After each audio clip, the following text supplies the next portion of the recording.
Hi guys, welcome back. हैरान युवराज। नमस्कार साथियों, आप सबका स्वागत है एक नई वीडियो में जहाँ आज हम बात करने वाले हैं राजस्थान में सीटी 2026 को लेकर 10+2 सीटी को लेकर। आज हम बात करने वाले हैं कि क्या पढ़े क्या छोड़े, और इस वीडियो में आपको 90 दिन की रणनीति बताऊंगा। कौन कौन से सब्जेक्ट्स आपको छोड़ने हैं उसके बारे में आज हम पूरे इस वीडियो में जानकारी प्राप्त करने वाले हैं। तो सबसे पहले हमें कुछ चीज़ें समझनी होगी। तो समझते हैं सबसे पहले कि सीटी का जो एग्जाम है, एग्जाम वो कब होने वाला है। एग्जाम होगा अपने 23, 24 और 25 अक्टूबर को। संभावित तारीख है और तारीख निश्चित है, इसी टाइम पे अपने एग्जाम होगा।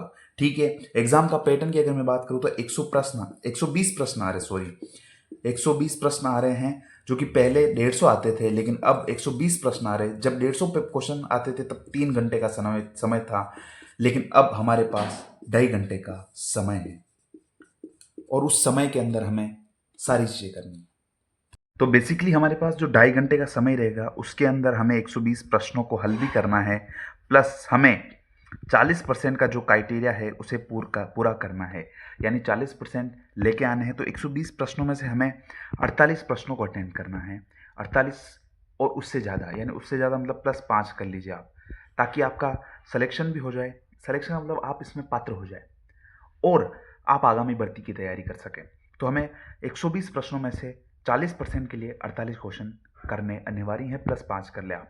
ठीक है। और डिपेंड ऑन पेपर, पेपर पर निर्भर करता है कि पेपर कैसा आता है, उसके अकॉर्डिंग आपको क्वेश्चन करने हैं, लेकिन 48 प्रश्न तो करने ही है ताकि हमारा 40% आ जाए। उसके बाद हम बात करें थे तारीखों की, जैसे कि हमने पहले बात कर ली तारीख, यानी 23, 24, 25 तारीख को, जो कि अक्टूबर 2026 को हो जाएगा हमारा एग्जाम। 10+2 की मैं बात कर रहा हूँ। तो बदलता हुआ पैटर्न है। नेगेटिव मार्किंग भी इस बार रखी हुई है। नेगेटिव मार्किंग है साथियों, नेगेटिव मार्किंग 1/3 की मार्किंग नेगेटिव मार्किंग है। अगर आप फ्रेशर हैं और आपने पहले कभी नेगेटिव मार्किंग का अगर एग्ज़ाम नहीं दिया तो ये आपके लिए चैलेंजिंग हो सकता है, लेकिन अगर आप बुद्धिमानी के साथ देंगे, अगर आप एक समझदारी के साथ देंगे तो आप इसको कर सकते हैं। तो मैं बात कर रहा था क्या छोड़ना है। जैसा कि मैंने सिलेबस को देखा, अपने अकॉर्डिंग भी देखा और कुछ चीज़ें समझने की कोशिश की। अगर आप फ्रेशर हैं, सबसे पहले अगर आप फ्रेशर हैं, आप ग्रेजुएशन की सीटी नहीं दे रहे हैं, तो आपके लिए वीडियो और ये सब्जेक्ट्स आप छोड़ सकते हैं। जैसे मैंने कहा कि भारत का भूगोल आपको छोड़ देना है। आपको भारत को भूगोल नहीं पढ़ना है, आपको राजस्थान का भूगोल पढ़ना है और राजस्थान की अर्थव्यवस्था पढ़नी है। मैं आगे बताऊंगा कि कौन सा पार्ट आपको सबसे ज़्यादा पढ़ना है। तो भारत का भूगोल नहीं पढ़ना है।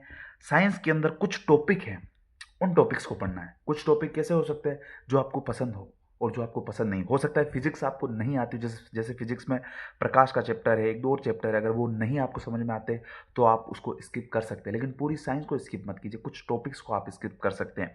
उसके बाद सबसे इंपॉर्टेंट जो कि नया जुड़ा हुआ है, जन स्वास्थ्य, बिल्कुल स्किप कर दीजिए इसे, इसे हटा दीजिए। जन स्वास्थ्य इस बार नया जुड़ा है तो कोई लोड लेने की बात नहीं है। इसमें से क्वेश्चन आएंगे बट हमें अटेंड नहीं करना है और ये करना भी नहीं है हमें, तो इसको आप छोड़ सकते हैं। और उसके बाद कंप्यूटर, कंप्यूटर में मैंने एनालाइज किया तो आप कंप्यूटर में MS वर्ड, एक्सेल और पावर पॉइंट, यानी MS ऑफिस आप पढ़ सकते हैं। MS ऑफिस और कंप्यूटर को पढ़ने का सिंपल तरीका है PYQ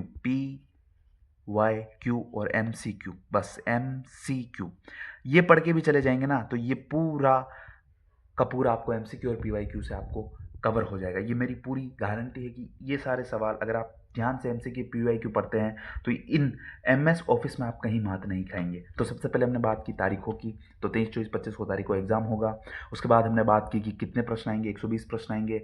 40% लेके आना तो हमें 48 प्रश्न तो करने ही अनिवार्य है। डिपेंड ऑन पेपर, पेपर का स्तर कैसा रहता है उसके ऊपर +5 आपके हिसाब से आप कर सकते हो। ठीक है। पैटर्न बदलता हुआ पैटर्न आएगा, बिल्कुल भी वो पहले वाला पैटर्न नहीं रहा कि सिंपल आ जाएंगे टफ आ जाएंगे। वो बदलता हुआ पैटर्न आपने 17 जनवरी 2026 के बाद जो पैटर्न राजस्थान में RSSB लागू कर रही है, उसके बाद जो पैटर्न आ रहा है RSSB, वो पैटर्न ही सीटी के अंदर हमें देखने को मिलेगा। 2 साल बाद होने वाली है सीटी, पिछली बार 2024 में हुई थी, इस बार 26 में हो रही। तो आप देख सकते हैं कि 22 से 23 लाख फार्म भराए हैं। तो ये डिपेंड ऑन टाइम भी है, तो इसमें नए लोग भी है और आप भी फ्रेशर हैं, तो ये वीडियो आप एक मेंटोर की तरह ले, एक मार्गदर्शन की तरह ले, आपको क्या नहीं पढ़ना है वो सबसे ज़्यादा इंपॉर्टेंट है। तो मैंने आपको बता दिया, भूगोल नहीं पढ़ना है आपको, विज्ञान के कुछ टॉपिक्स जो आपको अच्छे लगते हैं उनको पढ़ना है, जो आपको समझ में नहीं आते आप उसको स्किप कर सकते हैं। फिर एक नया सब्जेक्ट से जुड़ा है जन स्वास्थ्य, और एक आपदा एवं प्रबंधन भी है, वो आपको लोड नहीं लेना। ये 2-3, एक तो ये पूरा टॉपिक, एक वो बिंदु आप छोड़ सकते हैं। कंप्यूटर में सिर्फ आपको MS ऑफिस पढ़ना है, वो भी आप PYQ MCQ से आप पढ़ सकते हैं। उसके बाद तमाम बाकी सब्जेक्ट्स आपको पढ़ना ही पढ़ना है। और हाँ, सबसे इम्पोर्टेंट जो मैंने एनालाइज किया है पिछले कई पेपरों में, तो मुझे लगता है कि राजस्थान की अर्थव्यवस्था, राजस्थान की अर्थव्यवस्था, अर्थव्यवस्था व अर्थव्यवस्था सबसे, और करंट अफेयर यानी समसामयिकी, करंट अफेयर से बहुत सारे क्वेश्चन आ रहे हैं। तो मैं ये कह सकता हूँ, मुझे जितना पता चल रहा है कि 10+ जो 12वीं स्तर की जो हमारे CET होने वाली, उसके अंदर हमें इन दोनों का मेजर रोल दिखने को मिलेगा, राजस्थान की अर्थव्यवस्था का और समसामयिक यानी करंट अफेयर का। जितने पेपर पिछले महीने में हुए और होते हो रहे हैं ये 6-7 महीनों में, मैंने मेजरली ये नोटिस किया कि उसमें राजस्थान की अर्थव्यवस्था और करंट अफेयर्स के क्वेश्चन बहुत ज़्यादा आते हैं। ज़्यादातर राजस्थान की अर्थव्यवस्था और भूगोल, भूगोल ये आप मान के चलो, इनमें से क्वेश्चन बैठ रहे हैं। कला संस्कृति का क्रेज थोड़ा कम हुआ है, मैं नहीं कहूँगा पूरा खत्म हो गया, लेकिन थोड़ा कम हुआ है। लेकिन भूगोल का बढ़ गया है क्रेज, और राजस्थान की अर्थव्यवस्था का क्रेज बढ़ गया, और करंट अफेयर्स का बढ़ गया है। इन तीनों पे आपको सबसे ज़्यादा फोकस करना है, बाकी सब्जेक्ट्स पर भी करना है, बट GK के अंदर इन तीनों पे आपको ज़्यादा फोकस करना है। तो अगर आपकी कोई सवाल हो, आपकी कोई शिकायत हो, तो आप मुझे कमेंट बॉक्स में ज़रूर बता सकते हैं। आप मुझे फीडबैक भी दे सकते हैं, वीडियो कैसा लगा, अगर अच्छा लगा हो तो लाइक करो, कमेंट करो, और सब्सक्राइब भी कर सकते हो आप।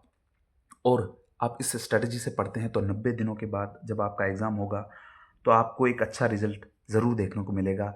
इन 3 पे ज़्यादा फोकस करना है, 3 से 4 पे इनको छोड़ देना है, और आपके हिसाब से आप देख सकते हैं। ये पूरा जो पैनल है मैं अपने टेलीग्राम पे अपलोड कर दूंगा। ये थोड़ा घसड़-मुसड़ हो गया है, लेकिन मैं आपको अपने टेलीग्राम पे इसको मैं भेज दूंगा। आप इसको ध्यान से देखेंगे तो आपको समझ में आ जाएगा। डिस्क्रिप्शन में लिंक है, आप वहाँ से जुड़ सकते हैं मेरे टेलीग्राम पर। और भी कोई भी सवाल हो तो आप पूछ सकते हैं। तब तक के लिए जय हिंद, जय भारत, जय राजस्थान।